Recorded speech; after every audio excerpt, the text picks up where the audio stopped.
Hello everyone, welcome to complex engineering. तो अभी हम लोग डिस्कस करेंगे मीटर ब्रिज के बारे में या फिर बोल सकते हैं स्लाइड वायर ब्रिज के बारे में। तो यहाँ पर हमें पता होना चाहिए व्हीटस्टोन ब्रिज का मतलब क्या होता है। आई मीन व्हीटस्टोन ब्रिज के बारे में हमें इन्फॉर्मेशन होना चाहिए अगर हम लोग स्लाइड वायर ब्रिज के कॉन्सेप्ट को समझ रहे तो एटलीस्ट हमें पता होना चाहिए व्हीटस्टोन ब्रिज में बैलेंस कंडीशन क्या होता है। तो हमने व्हीटस्टोन ब्रिज के बारे में भी डिस्कस किया है। तो यहाँ पर सबसे पहला जो स्लाइड वायर ब्रिज है, स्लाइड वायर ब्रिज के हम लोग कंस्ट्रक्शन के बारे में डिस्कस कर लेते हैं, फिर उसके बाद उसका जो वर्किंग मैकेनिज्म होगा फिर उसके बारे में डिस्कस करेंगे, और फिर हम लोग ये देखेंगे कि जो अननोन रेसिस्टेंस होता है उसको हम लोग कौन से इक्वेशन से फाइंड आउट करते हैं with the help of meter wire bridge. तो यहाँ पर हमने कंसीडर किया ये है basic setup meter wire bridge का। यहाँ पर अगर हम लोग देखें, यहाँ पर ये हमें जो दिखाई दे रहा है उसको हम लोग बोलते हैं मेटेलिक स्ट्रिप। ये जो हमें जो दिखाई दे रहा है इसको हम लोग बोलते हैं मेटेलिक स्ट्रिप। ये होती है मेटेलिक स्ट्रिप। यहाँ पर ये जो डार्क कलर का हमें जो वायर जो दिखाई दे रहा है इसको हम लोग बोलते हैं कांस्टेंट एंड वायर, या फिर बोल सकते हैं कांस्टेंट एंड स्ट्रिप, या फिर बोल सकते हैं कांस्टेंट एंड का रॉड। यहाँ पर हमें दिखाई दे रही है मीटर स्केल। यहाँ पर ये होता है रेसिस्टेंस, वेरिएबल रेसिस्टेंस। यहाँ पर ये वो वाला रेसिस्टेंस है जिसकी वैल्यू हमें फाइंड आउट करना है, मतलब अननोन रेसिस्टेंस। यहाँ पर कनेक्टेड है गैल्वेनोमीटर, यहाँ पर कनेक्टेड है ईएमएफ, मतलब यहाँ पर बैटरी कनेक्टेड है, और यहाँ पर कनेक्टेड है टैपिंग की। तो बेसिकली होगा क्या, जब हम लोग टैपिंग की को क्लोज करेंगे तो सर्किट में फ्लो करने लगेगा करंट। तो यहाँ पर ये जो वायर जो कनेक्टेड होता है जिसको मैंने बोला कांस्टेंट एंड वायर, या फिर बोल सकते हैं कांस्टेंट एंड स्ट्रिप, या फिर बोल सकते हैं कांस्टेंट एंड रॉड, ये बेसिकली होता है 100 सेंटीमीटर का, मतलब 1 मीटर का होता है। तो इसलिए जो ब्रिज होता है इसको हम लोग बोलते हैं मीटर ब्रिज। और यहाँ पर ये मीटर स्केल लगी हुई है, इसकी क्या रिक्वायरमेंट है इसके बारे में भी हम लोग डिस्कस करेंगे।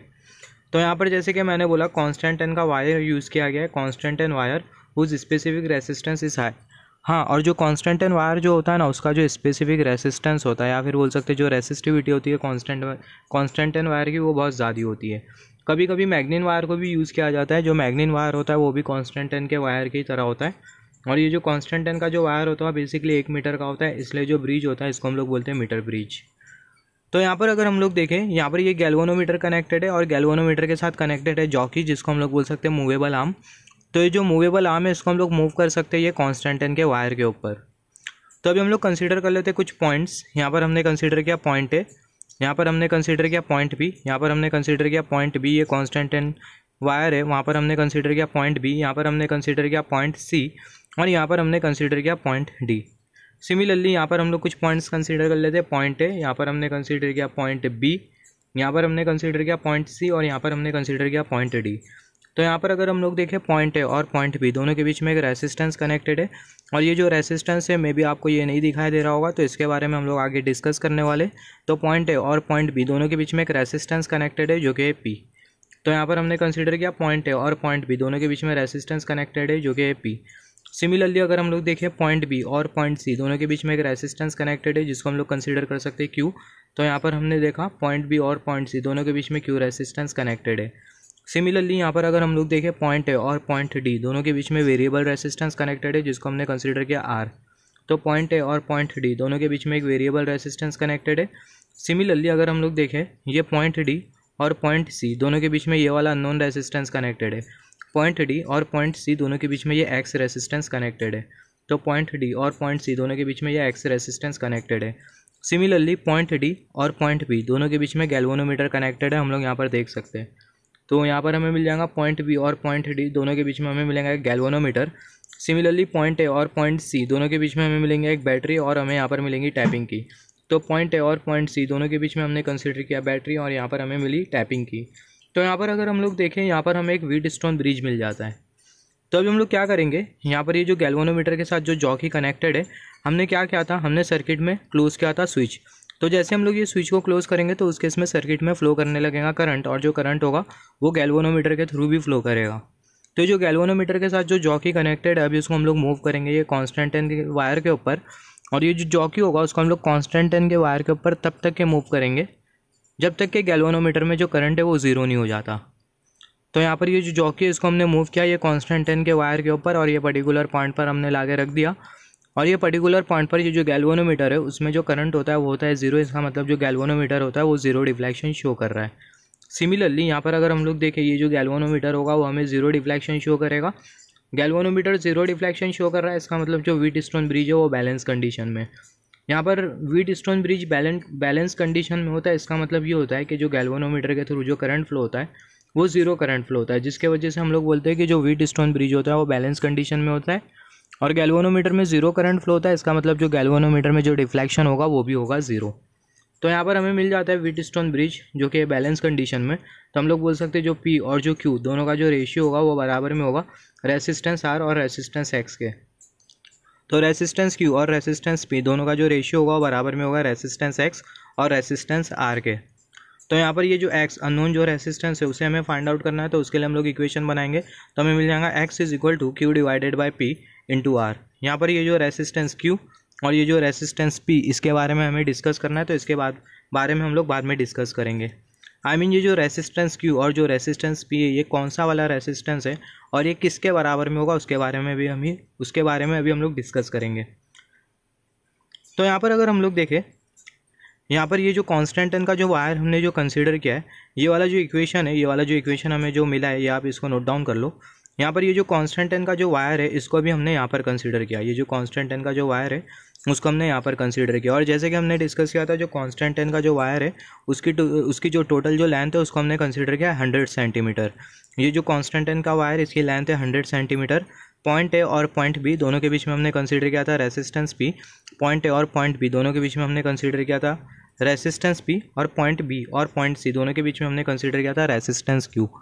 तो यहाँ पर अगर हम लोग देखें जो कांस्टेंट n वायर का जो रेसिस्टेंस होता है ना बहुत ज़्यादा होता है, तो वही जो रेसिस्टेंस है उसको हमने कंसीडर किया है P, मतलब पॉइंट ए से लेकर पॉइंट बी तक कांस्टेंट n वायर का जो रेसिस्टेंस है पॉइंट ए से लेकर पॉइंट बी तक कांस्टेंट n वायर का जो रेसिस्टेंस है उसको हमने कंसीडर किया P। और वो जो P रेसिस्टेंस था उसको हमने यहाँ पर कंसीडर किया था व्हीटस्टोन ब्रिज में। सिमिलरली पॉइंट बी से लेकर पॉइंट सी तक ये जो कांस्टेंट n वायर का पूरा जो रेसिस्टेंस है उसको हमने कंसीडर किया था Q, जिसको हमने यहाँ पर कंसीडर किया है।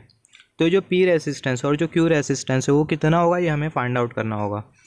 तो यहाँ पर उसको हम लोग कैसा फाइंड आउट करें, उससे पहले अगर हम लोग थोड़ा डायमेंशंस कंसीडर कर ले, तो पॉइंट ए और पॉइंट बी दोनों के बीच की जो लेंथ होगी उसको हम लोग कंसीडर करेंगे L।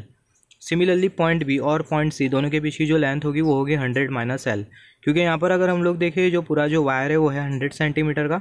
तो अगर हम लोग 100 में से अगर ये L लेंथ को अगर सब्ट्रैक्ट करते हैं तो पॉइंट बी और पॉइंट सी दोनों के बीच की हमें लेंथ मिलेगी जो कि होगी 100 माइनस L। और सिमिलरली हमने डिस्कस किया था A और B के बीच में P रेसिस्टेंस है, B और C के बीच में Q रेसिस्टेंस है। तो हमें पता है जो रेसिस्टेंस होता है बराबर में होता है resistivity of material divided by length of the material, resistivity of material into length of the material divided by cross sectional area. Similarly जो P रेसिस्टेंस होगा वो बराबर में होगा resistivity of this constant n wire, resistivity of constantan n wire into length of the constantan n wire. कहाँ से कहाँ तक की लेंथ, A से लेकर B तक की जो लेंथ है उसको हमने कंसीडर किया L, जो कि होगी 30 सेंटीमीटर 30 मीटर। ये हमें कैसे मिला इसके बारे में भी हम लोग डिस्कस, नॉट 30 मीटर नहीं, 30 मीटर नहीं होगी 30 सेंटीमीटर होगी। तो यहाँ पर अगर हम लोग देखें ये जो लेंथ जो 30 सेंटीमीटर हमें जो मिल रही है A से लेकर B तक वो हमें कैसा मिली इसके बारे में हम लोग डिस्कस कर लेते हैं।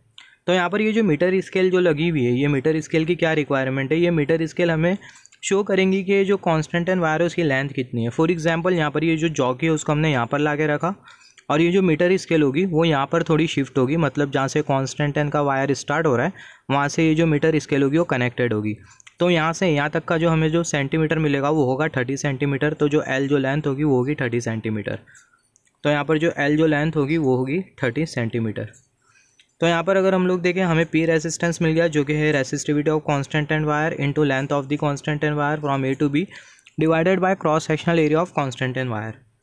सिमिलरली यहाँ पर जो Q रेसिस्टेंस होगा वो बराबर में होगा रो इंटू L डिवाइडेड बाय, तो जो रो है वो है रेसिस्टिविटी कांस्टेंट n वायर की, रेसिस्टिविटी ऑफ मटेरियल या फिर बोल सकते हैं resistivity of constantan n wire, और ये जो 100 माइनस L है वो B से लेकर C तक के जो लेंथ है कांस्टेंट n वायर की वो है, और ये A वो है cross sectional area constant n wire का।